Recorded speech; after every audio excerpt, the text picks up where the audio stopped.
Welcome. In front of me is a Partner PS2, and today I'll show you how to format the SD card on the device. So to get started, you want to open up settings. So let's do that. And from there, we'll navigate into storage. So storage right here.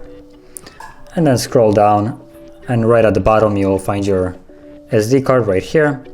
And the last option is erase SD card. Tap on it. You'll get a message that by doing this, you will lose all data. So once you're comfortable with it, you can tap erase SD card and then erase everything. And the process will begin removing all data from the card. And once it's done, the card will be immediately ready to be used again. So the process now is finished and the card is ready to be used. And that is how you would format the SD card. Now, if you found this very helpful, don't forget to hit like, subscribe, and thanks for watching.